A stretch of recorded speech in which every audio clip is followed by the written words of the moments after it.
está escrito assim, ó: prosperidade é o estado ou qualidade do que é próspero, ou seja, bem-sucedido, feliz, afortunado.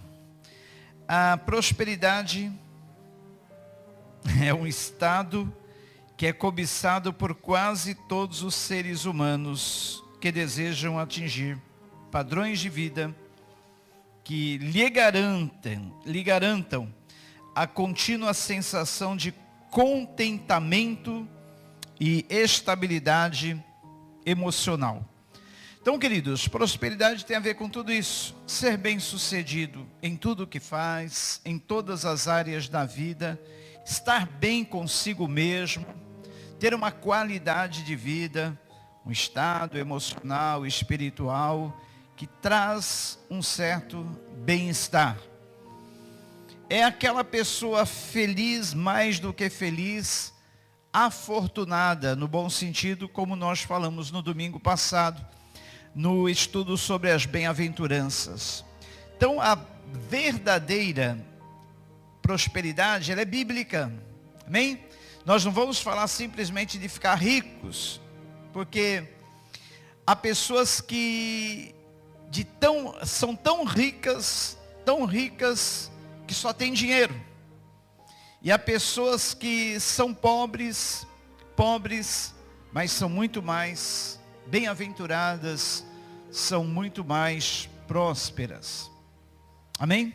Porque prosperidade, eu quero que vocês não associem com ter muito dinheiro, tá? Prosperidade vamos associar com qualidade de vida, estar bem. Prosperidade na saúde, saúde física, saúde emocional, saúde psicológica, saúde espiritual.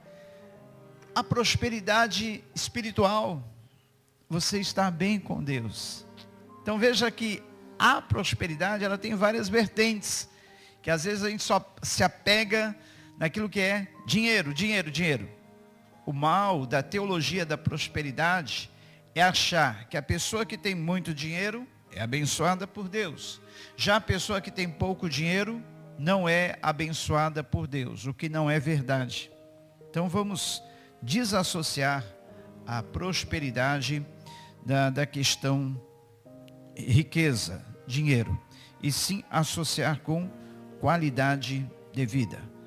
Pessoa próspera é aquela que tem uma qualidade de vida, que garante a ela um bem-estar físico, emocional, psicológico, espiritual, o que não tem nada a ver com o fato de ter dinheiro.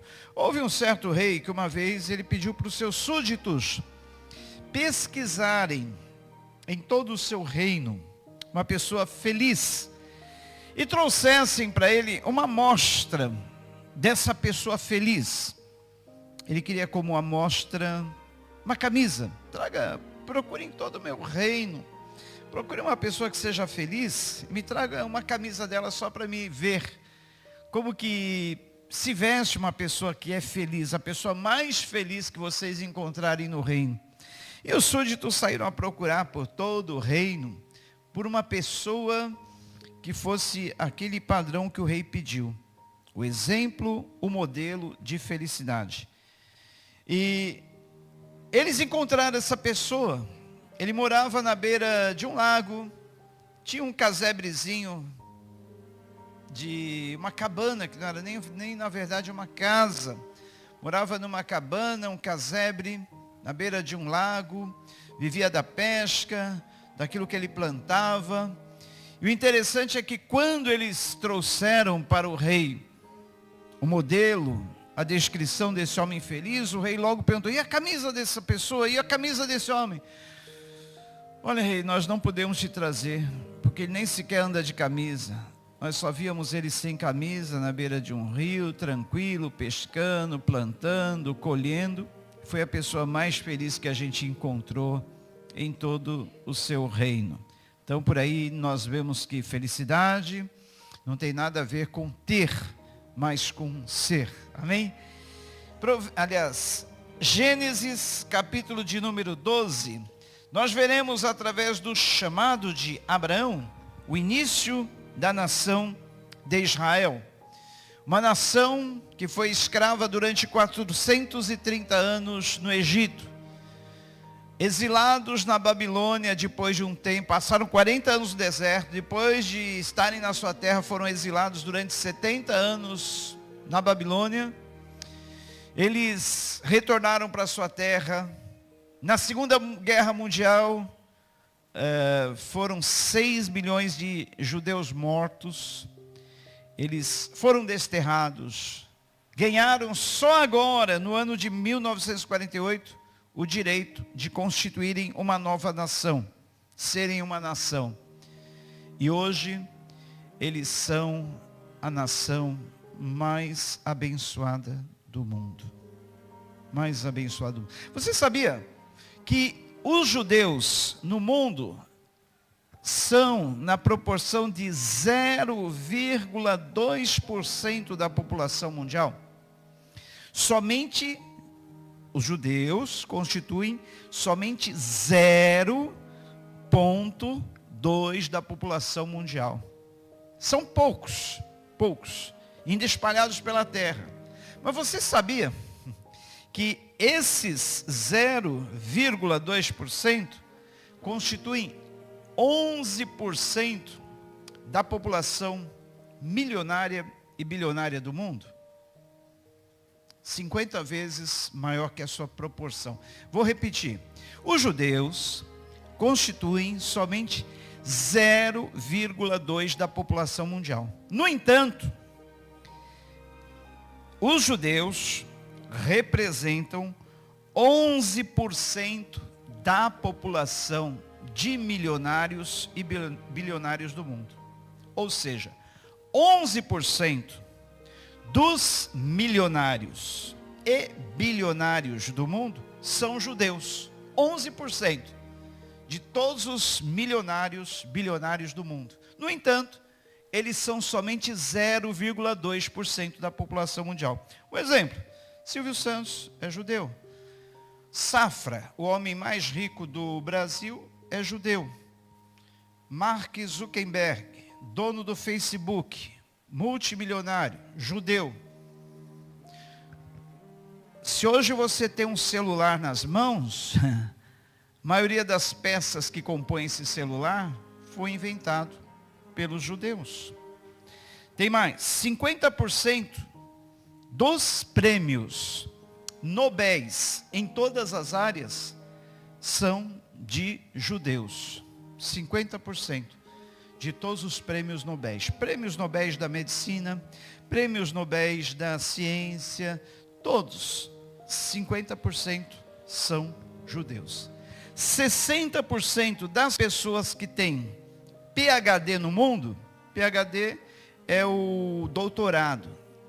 60% das pessoas que têm PhD no mundo são judeus. Agora você fica pasmo, né? Como é que pode uma população de 0,2%, um povo que constitui 0,2% em todo o mundo, ter toda essa proporção de gente que é notável no mundo? Quer saber o segredo? Vamos lá então. Gênesis 12. Eu leio a partir do versículo 1 e vou ler aqui para facilitar o acompanhamento. Então o Senhor disse a Abraão: saia da sua terra, do meio dos seus parentes e da casa de seu pai, e vá para a terra que eu lhe mostrarei. Farei de você um grande povo e o abençoarei. Tornarei famoso o seu nome e você será uma bênção. Abençoarei os que te abençoarem e amaldiçoarei os que o amaldiçoarem. Por meio de você, todos os povos da terra serão abençoados. Partiu Abraão, como lhe ordenara o Senhor, e Ló foi com ele. Abraão tinha 75 anos quando saiu de Harã. Continuando um pouquinho. Levou sua mulher Sarai, seu sobrinho Ló, todos os seus bens que haviam acumulado e os seus servos comprados em Harã. Partiram para a terra de Canaã e lá chegaram. Até aí. Deus, que a tua palavra nessa noite venha trazer luz para o nosso entendimento. Venha nos iluminar. Venha nos fazer ser abençoados, bem-aventurados, bem-sucedidos em todas as áreas da vida, Pai. Meu desejo é que cada pessoa que ouvir cada uma das mensagens dessa série possa colocar em prática e ter a vida bem-sucedida em todas as áreas, Pai. Dá-nos essa unção, Pai, de compreendermos teus propósitos e colocarmos eles em prática na nossa vida. E assim, com a tua bênção, Pai, nós queremos ser bem-sucedidos em todas as áreas da nossa vida. Queridos, assim começou a nação de Israel, de um homem com 75 anos de idade, de uma mulher também quase nessa mesma idade. Detalhe, Deus falou, prometeu que deles suscitaria uma grande nação, só que ele já não estava mais em condições de ser pai. A sua esposa era estéril. A nação começa então com uma grande impossibilidade. E a primeira lição que nós extraímos para a nossa vida é: você vê na sua vida alguma grande impossibilidade de ser essa pessoa próspera, bem-sucedida em todas as áreas da sua vida? Parabéns, bem-vindo ao clube. Você é um candidato, uma candidata para ser esse bem-sucedido, bem-sucedida, bem-aventurado, bem-aventurado. Porque você vê uma grande impossibilidade na sua vida, amém? Se você parar para pensar, a maioria das pessoas hoje que são bem-sucedidas na vida, em alguma área assim, profissional, em algum setor que elas desenvolveram, pode ver que a maioria não veio de uma família rica, não veio de uma família abastada, mas souberam enfrentar todas as dificuldades da vida e chegaram onde chegaram, amém? Você pode dizer amém por isso? Amém. Então, se você vê impossibilidades na sua vida, parabéns. Primeiro passo concluído com sucesso. Você é um candidato para ser muito bem sucedido, muito bem sucedida na vida. Então, por aí você vê que as impossibilidades, as barreiras, as dificuldades não podem te impedir de galgar os degraus do sucesso, amém? Em todas as áreas da sua vida. Então, Abraão, mais de 75, ele não tinha mais possibilidade de ter filhos, idade avançada. Sua esposa Sarai, estéril. Deus fala: Abraão, olha, vou levantar uma nação através de você. Você será bendito em toda a terra. Vou abençoar os que te abençoarem, amaldiçoar os que te amaldiçoarem. Em ti, através de ti, todas as nações da terra serão bem-aventuradas, abençoadas. Vou engrandecer o teu nome, vou te tornar famoso. Abraão podia dizer: olha Deus, mas não dá mais, já estou com 75 anos, já estou me aposentando, aliás, já estou aposentado, não esperava mais nada da vida, ia ficar aqui mesmo, encostando meu burro na sombra, aqui mesmo na terra de Ur dos Caldeus. Não dá mais, Senhor, passou o tempo. Não pense que o tempo passou na sua vida. Para Deus não há limite de idade para Ele operar, amém? Você conhece aquela rede de restaurantes, lanchonetes, KFC, lembra? Já, quantos já comeram o frango frito do KFC? Uma delícia, né? O sucesso ali, ele tem um segredo no tempero daqueles frangos. Você sabia que ele começou esse empreendimento com mais de 60 anos de idade? Então risca essa questão, essa coisa aí da idade, tá? Risca essa questão da idade, porque não é barreira para Deus operar. Então tá aí, olha. E geralmente, queridos, os grandes empreendimentos, eles vêm através de fracasso. Geralmente a pessoa fracassa, a pessoa não vê mais possibilidades na vida, e aí que Deus começa um grande empreendimento através da vida dela. Por quê? para que a glória seja totalmente dele. Amém? Então, queridos, vamos lá. Abraão então obedeceu, esse é um passo importante, obedecer. Ele obedeceu à voz do Senhor, obedeceu ao chamado do Senhor. Nós temos que obedecer. Quando nós obedecemos, aquilo que o Senhor manda fazermos, pode ter certeza que dará certo.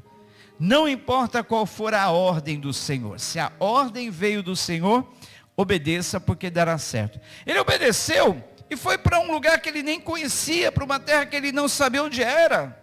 Deus só falou, vamos, e no caminho eu dou as coordenadas para você. No caminho eu vou te dizendo para onde você deve ir, qual o próximo passo. A revelação do Senhor na nossa vida, ela é progressiva. Amém? Deus não vai te revelar tudo de uma vez, o plano dele na tua vida. A revelação é progressiva, passo a passo. Conforme você vai obedecendo, ele vai te dando os próximos passos. Agora, queridos, olha bem, repare bem. Abraão então seguiu para um lugar que ele não conhecia, somente porque Deus mandou. E qual foi o resultado? O resultado você vê aí, a nação de Israel, que por muitos e muitos reveses passou, muitas dificuldades, mas hoje ela está colocada aí como a nação mais bem-sucedida do mundo. A nação que é mais avançada em tecnologia do que qualquer outra nação. Eu estive lá, eu vi, eu comprovei, queridos. Tem coisas que não chegaram no Brasil. E vai levar anos para chegar. Mas eles já estão na frente. Milênios e milênios de anos à frente de nós. Coisas assim espantosas. Que a gente fica boquiaberto. Queridos, mas vamos lá. Um judeu, ele contou alguns segredos, porque a gente sempre fica curioso para saber qual o segredo da prosperidade do povo judeu. Será que é porque Deus quis que eles fossem abençoados? Será que é porque eles são um povo que foi chamado, escolhido por Deus? Será que a razão da prosperidade dos judeus é só essa? Ah, pastor, claro que eles são bem-aventurados, bem-sucedidos, abençoados, porque eles são um povo escolhido, então não tinha como não ser assim. Não é somente isso, não é? Eles poderiam ser, só o fato de ser um povo escolhido não garante para eles as bênçãos, não garante. Porque não, de forma alguma, olha, exemplo disso, quantas vezes o povo judeu, ele pagou pelos seus atos de desobediência. Eles foram parar na Babilônia e ficaram ali 70 anos por causa do quê? Desobediência. Então não adianta ser o povo escolhido e não fazer as coisas certas como devem ser feitas. Não garante. E eles só saíram da Babilônia quando Deus determinou o tempo e houve neles um certo arrependimento. Então, arrisquem isso. Não é porque eles são um povo escolhido que tudo dá certo para eles, não. Muitas vezes deu errado. Muitas e muitas. Por que eles passaram 40 anos no deserto? Se era para eles ficarem somente 40 dias. A distância entre o Egito e Canaã era 40 dias e 40 noites. Mas eles fizeram esse percurso em 40 anos. Por causa do quê? Rebeldia. Desobediência, ficaram no deserto. Então, somente o fato de ser escolhido por Deus não garante para eles as bênçãos. Amém? Mas então, pastor, se não é o fato deles serem um povo escolhido, povo que Deus determinou que eles fossem abençoados, bênção para todas as nações, o que pode ser? Nós vamos falar de alguns princípios. Eu não tenho pressa em passar todos os princípios para vocês de uma vez, porque vocês não vão conseguir digerir, assimilar, captar. E eu quero no final fazer uma oração especial por cada um, pedindo que esse princípio esteja implantado na tábua do teu coração, na sua mente, e você a partir de hoje comece a utilizar esse princípio, que vai ser bom para a tua vida pessoal, vai ser bom para a tua vida profissional, vai ser bom para a tua vida familiar, vai ser bom para a tua vida ministerial na igreja, em todas as áreas da sua vida. Então vamos lá. primeiro princípio que eu quero que vocês peguem, adotem, façam ele como parte da sua vida, é esse: Bíblia. Porque tudo vai ser baseado aqui na Bíblia. Não é nada de filosofia, não é nada de ideologia, não é nada além mais do que Bíblia. Eu só vou passar para vocês os princípios bíblicos que fazem de Israel um povo bem-sucedido, um povo próspero. E o primeiro princípio está em Provérbios 22, 29. Já grife aí na sua Bíblia, já assinale aí, escreva num papel, coloque lá na porta da tua geladeira, na porta do teu armário na tua casa, na porta do teu guarda-roupa, na frente da sua cama, no local que você trabalha. Coloque esse versículo. Não, é Provérbios 22, 29. Isso. Aí, ó. Este é um princípio básico, primordial, principal na vida do povo judeu, um segredo dado por um judeu. Provérbios 22, 29. E está baseado na Bíblia. Diz assim: você já observou um homem habilidoso em seu trabalho? Será promovido ao serviço real. Não trabalhará para gente obscura. Eu vou ler aqui na linguagem de hoje, para ficar ainda mais bem explicado, tá? Linguagem hoje, Provérbios 22, 29. Diz assim: olha, você conhece alguém que faz bem o seu trabalho? Saiba que ele é melhor do que a maioria e merece estar na companhia de reis. Deu outra luz aqui, Provérbios 22, 29 na linguagem de hoje. Você conhece alguém que faz bem o seu trabalho? Saiba que ele é melhor do que a maioria, está acima da média e merece estar na companhia de reis.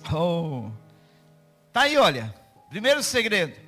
Escreva esse versículo, coloque na parede da sua casa, num lugar que você veja todo dia de manhã.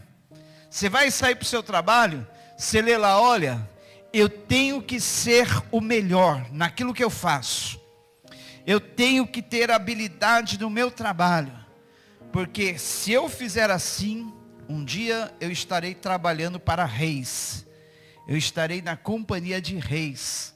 Eu vou estar ali porque eu faço o meu trabalho com dedicação e excelência. Então o primeiro princípio para você ser bem sucedido na vida é excelência. Grave essa palavra, excelência. Excelência em tudo que você fizer. Se você é um servente de pedreiro, seja o melhor servente de pedreiro, porque você em breve será promovido a pedreiro. Em breve depois você vai ser um empreiteiro. Em breve você será um empresário, que terá muitos outros pedreiros ao seu dispor, comandados por você. É assim que faz o povo judeu. Muitas vezes eles até começam por baixo, mas eles fazem aquele trabalho, eles desempenham aquele trabalho que eles têm da melhor forma, com excelência, dando de si o melhor, porque eles assim vão progredir. Quem dá de si o melhor, quem dá o melhor de si, quem faz as coisas com é sempre notado. E as pessoas vão querer sempre contratar aquela pessoa que é o melhor na área. Se você trabalha para você, vamos supor que você faça um pão caseiro, faça o melhor pão caseiro da região, faça o melhor pão caseiro da sua cidade, você jamais terá falta de cliente. Se você trabalha na área da limpeza, faça o melhor trabalho de limpeza que você puder, porque você será notado e você será requisitado. Daqui a pouco você está com uma companhia de limpeza. Não só você fazendo serviço, mas pessoas trabalhando para você. Amém? Se você é manicure, faça o melhor, dê o melhor de si. Seja a melhor manicure do bairro, né, Luísa? Melhor manicure da cidade, do estado. Logo você vai ter não só um salão com pessoas trabalhando para você, como uma rede nacional em todo o Brasil, porque você fez o seu trabalho com excelência, desenvolveu o seu trabalho com excelência, outras pessoas viram, recomendaram o seu trabalho, e assim você vai expandindo, você vai ampliando os seus negócios. E olha só, isso não é só na área material, no trabalho material, mas na obra de Deus. Abram lá em Eclesiastes 9, 10 a 12. Eclesiastes 9, 10 a 12. E você já vai anotando aí esses versículos que vão ser importantíssimos para você no dia a dia.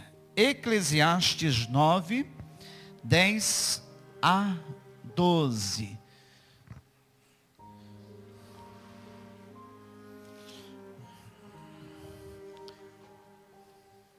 Diz aí, olha. 9,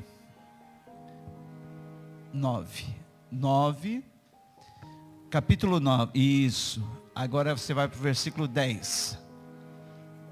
Isso aí. O que as suas mãos tiverem que fazer, que o façam com toda a sua força.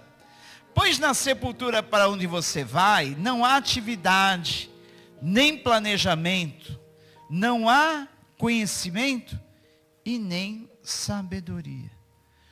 Tudo que te vier às mãos para você fazer, faça-o com toda a sua força. Não além do que você pode fazer, mas faça com toda a sua força.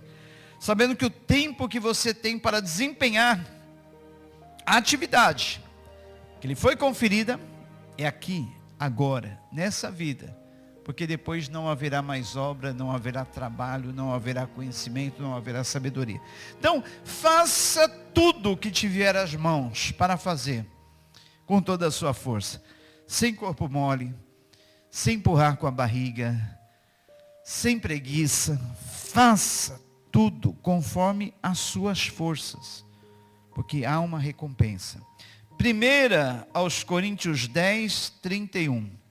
Primeira carta aos Coríntios 10, versículo 31. Isso aí, olha, é muito importante, muito importante. Muito importante mesmo, porque você pode utilizar em todas as áreas da sua vida. Excelência em todas as áreas da sua vida você deve ter. Amém? 1 aos Coríntios 10, 31. Como você deve fazer então? Assim, quer vocês comam, quer vocês bebam, quer façam qualquer outra coisa, façam tudo para a glória de Deus. Está vendo como esse princípio está todo embasado na Bíblia? Aí está dizendo tudo. Não é só a obra de Deus, no seu trabalho, na sua casa, no seu dia a dia, tudo. Tudo que você fizer, qualquer coisa que você fizer, faça para a glória de Deus. Faça para que as pessoas vejam e glorifiquem a Deus. Glorifiquem a Deus. Tudo que você fizer, faça para a glória de Deus. Faça para a glória de Deus. Para que as pessoas vejam e glorifiquem ao Pai que está no céu. Hoje, o irmão que já foi aqui da igreja, aliás, que nós ganhamos para Jesus, lá naquele Canto das Astúrias. Como é que chama aquele? Praia das Galhetas, ali aquele Canto das Astúrias. Uma certa vez, eu e a Sandra, nós estávamos fazendo aniversário de casamento, e todo ano que a gente faz aniversário de casamento, a gente viaja para algum lugar. que a gente não conhece ainda. E aquele ano nós não fomos viajar para lugar nenhum. Falei, já que nós não fomos viajar, vamos dar uma volta na praia. Aí nós fomos lá, almoçamos num restaurante ali por perto e fomos dar uma volta na praia, escolhemos ali o Canto das Galhetas. Eu estava com a Kombi. Aí encostei a Kombi ali e ficamos ali, conversando, olhando para o mar. Aí encostou um rapaz, viu o nome Plenitude escrito na Kombi. Falou, Plenitude, eu ouço o programa desse pastor na rádio. Eu queria um dia conhecer esse pastor, tal de pastor Jonas. Aí eu e a Sandra olhamos para ela, deu uma risadinha. Aí ela falou, ele está aí diante de você. O quê? Não acredito. As pessoas sempre têm curiosidade de conhecer a pessoa que faz um trabalho de rádio, né? Porque ouve a voz, não vê o rosto, né? Eu sempre procurei fazer aquele trabalho na rádio com toda excelência, fazendo de uma forma diferente, criativa. E aí nós conquistamos muitos amigos através daqueles 12 anos da rádio. Eu disse aqui que eu cheguei até a ganhar um Fusca de um dos ouvintes, que era o xodó dele, aquele Fusca. Que ele fez um voto, se Deus desse um carro melhor para ele, ele ia me dar aquele Fusca, e assim ele cumpriu. Mas, queridos, conclusão. No que resultou aquele namoro na beira da praia, aniversário de casamento? Na conversão daquele rapaz, que ele estava ali exatamente pensando em se matar. Ele se abriu para a gente, perguntou o endereço da igreja, veio, naquela mesma noite para o culto, era uma quinta-feira, entregou a vida a Jesus. Depois ele se abriu e falou, olha pastor, eu estava ali com o meu casamento destruído, eu estava olhando para o mar e pensando em me jogar ali e me matar. Foi ali que eu olhei para trás e vi a Kombi, comecei a conversar com vocês, e aí Deus fez eu mudar de ideia. Aí passou algum tempo, ele veio para a igreja, veio a esposa, veio os filhos, ficaram um tempo com a gente. Não sei quem lembra dele, o Mauro, acho que aqui talvez ninguém lembra dele. E ele era piloto de iate, aquelas embarcações. Encontrou? Ele é muito carinhoso. Então hoje ele mandou um áudio. E ele publicou lá no WhatsApp dele, nas redes sociais, aquele áudio. E ele falou, olha, uma certa vez eu fui com meu filho lá em Santos, que ele tinha um exame para fazer. Meu filho pediu para ir com ele de moto, para torcer por ele na prova e tomar conta da moto.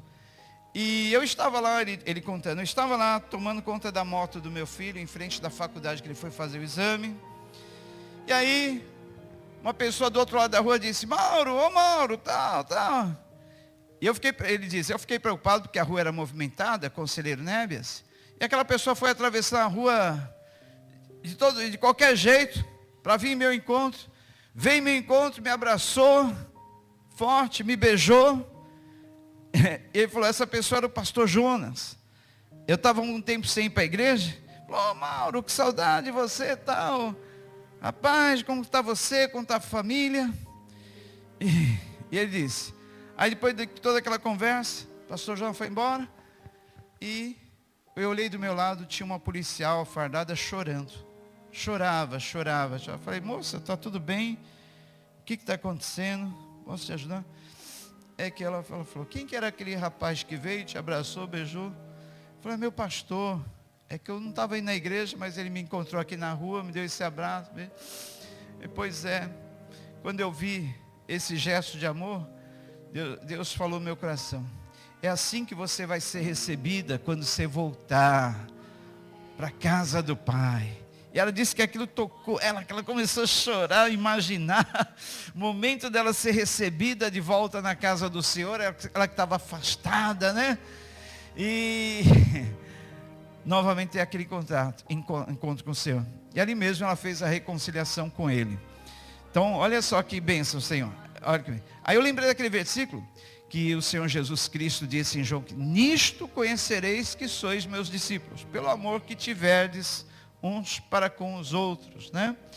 Eu poderia, né, não dar mínima para ele, falar, se afastou, não estava nem aí com a igreja, né? Deixa ele para lá. Mas eu lembro que eu fiquei feliz quando vi ele, atravessei a rua, dei aquele abraço nele, beijei, acho que eu estava voltando da faculdade. E E nisso resultou que ele veio para a igreja no domingo seguinte e aquela policial se reconciliou com Deus. Então, tenha excelência em tudo que você faz. Se você é um cristão, seja o melhor cristão do mundo. Seja um cristão de verdade, um cristão como Deus quer que você seja. Se você faz um trabalho, faça da melhor forma, com toda dedicação. Se dedique, porque Deus tem uma recompensa. Colossenses 3, 17 a 23. Já estamos terminando, tá? Só mais 2 versículos. Colossenses 3, 17 a 23. Eu queria que mais pessoas estivessem aproveitando disso. Porque eu sei que se a pessoa, muita gente fala, pastor, não vou poder ir, mas eu vou estar assistindo em casa. Não assiste. Prova disso, quer ver? Olha quantas pessoas estão assistindo. Deixa eu ver. Quantas pessoas estão aí? Eu não sei. Mas aqui está dizendo, quantas pessoas estão aí? Tem como ver? 4. Dá certo? Dá certo assim? Não dá, gente. Não dá. Pode ser até que assista depois. Mas não dá. Eu duvido que vai acompanhar como vocês estão acompanhando aqui. Não acompanha. Em casa, gente, é tanta distração, tanta coisa. Até um toquinho que você dá na tela lá no celular sem querer, já sai, já entra outro vídeo. Não dá, gente. Então aqui, a gente tem essa possibilidade maior de acompanhar, de ler com carinho, com atenção. É um momento também de comunhão, de nós estarmos juntos. É um momento depois de ter a oração, por isso, entendeu? É outra coisa. Então, se você for abençoado através desse estudo, convide outras pessoas. Fala, gente, venha na quinta-feira. Você está perdendo. Venha, porque está sendo bom. Então, Colossenses 3,17. Tudo o que fizerem, seja em palavra, seja em ação, façam-no em nome do Senhor Jesus. Aquele abraço que eu dei no irmão foi em nome de Jesus. Falou, é como se eu tivesse falado, em nome de Jesus eu te dou esse abraço, esse beijo. Volta para a casa do Pai. Aquilo tocou o coração dele e tocou o coração da outra policial lá que estava afastada. Então, façam-no em nome do Senhor Jesus, dando por meio dele graças a Deus Pai. Então, olha, queridos, você pode estar trabalhando no trabalho que for, faz em nome de Jesus. Faz como se você estivesse ali fazendo em nome de... Olha, imagine Jesus, o Filho de Deus, o próprio Deus, desceu do céu, veio trabalhar em quê? Numa carpintaria. Cresceu trabalhando numa simples carpintaria. E assim nós temos que fazer tudo o que nós fizemos em nome de Jesus. Olha, eu estou aqui trabalhando como porteiro. Estou trabalhando aqui como faxineira. Estou trabalhando aqui como balconista, recepcionista. Mas eu estou fazendo meu trabalho em nome de Jesus. Estou aqui como sendo Jesus. Olha só. E, por meio de Jesus, dê graças a Deus. Dê graças a Deus pelo seu trabalho. Dê graças a Deus pelo que você faz. Dê graças a Deus pelo que você é. Dê graças a Deus por aquilo que Ele tem dado a você. Sempre dê graças a Deus. Uma pastora, amiga nossa lá em Brasília, sempre nos convida para pregar lá. Da última vez que nós fomos lá, ela tinha um lema. Ela já está avançada em idade. E o começo de Alzheimer faz com que ela repita as frases sempre, as mesmas frases. E a frase que ela escolheu para dizer para mim e para a Sandra, a última vez que nós estivemos lá, um pouquinho antes da pandemia, ela dizia sempre, agradeça pelo que tem, receba o que não tem. Agradeça pelo que você tem, receba o que você não tem. E de tanto ela repetir aquela frase ficou gravada na nossa mente. E é exatamente assim, quando a gente dá graças a Deus, até mesmo por aquilo que, pelo simples que nós temos, pelo pouco que nós temos, recebemos aquilo que nós não temos. E para finalizar, Jeremias 48, 10. Esse é um versículo que sempre me causou um frio na barriga. Esse é um versículo que sempre me deu um certo medo. Mas é um versículo que nos empurra para nós fazermos as coisas com excelência, com diligência. Jeremias 48, 10 diz: maldito o que faz com negligência o trabalho do Senhor. Maldito aquele que impede a sua espada de derramar sangue. É claro que esse versículo foi escrito num contexto de guerra, onde Deus mandava que Israel matasse, aniquilasse os seus inimigos. Está fora do nosso contexto hoje, mas serve para colocar em nós a necessidade de diligência, excelência. Vamos esquecer essa segunda parte do versículo, vamos ficar só com a primeira. Maldito o que faz com negligência o trabalho do Senhor. Deus não quer que nós façamos com negligência, de qualquer jeito, o trabalho que é para Ele. E se todo o trabalho que nós fazemos é em nome do Senhor, é um trabalho do Senhor. Então faça tudo o que te vier às mãos para fazer, com diligência, com excelência, dando o melhor de si, fazendo tudo conforme as suas forças. Você será recompensado, você será recompensada, e com certeza seu trabalho não será em vão, seu trabalho não será esquecido. Virão as promoções, virão os reconhecimentos, você será bem sucedido, será colocado junto com os príncipes, será colocado junto com os reis, em posição de destaque na sociedade. Isso é o que? É ser bem sucedido, isso é ser próspero, isso é ir bem. Amém? Captaram o primeiro princípio? Deu para pegar que você tem que fazer tudo com excelência. Excelência é a primeira palavra-chave. Excelência. Faça tudo com excelência. Amém? Aqui nós damos a primazia, prioridade à palavra do Senhor, que a gente sabe que é a palavra do Senhor que nos transforma, é a palavra do Senhor que muda a nossa vida, é a palavra. Então nós não podemos deixar para... É bom, né? É bom aquela visitação sobrenatural do Espírito Santo. É legal, é bom demais sentir a emoção. É bom demais sentirmos a visitação do Espírito Santo. Mas tem que ser com a palavra. Amém? Se for só isso, não, tem que ser com a palavra. Os dois. Quando é os dois, melhor ainda. Amém? Então, por isso que a gente dá primazia à palavra. Porque é a palavra que vai transformar. Então vamos ficar em pé. Porque além da palavra, tem algo que é importante também, que é a oração. Palavra mais oração. É a base, é a estrutura. E a gente sabe que numa casa, o principal é a base, é o alicerce, é a estrutura. Eu estava acompanhando a construção da obra lá em Camboriú, e o pedreiro disse: olha, pastor, é material que vai numa estrutura, né? Eu falei, é trabalho numa estrutura. Falei, é. Isso aqui ninguém vê, tudo isso aqui fica embaixo da terra. Mas é isso que vai sustentar o edifício em cima. Se não for aquele trabalho de estrutura. Que ninguém vê. Que gasta, dá mão de obra, fica enterrado embaixo da terra. É ali que é a estrutura. Então, esse é o papel da palavra e da oração na nossa vida.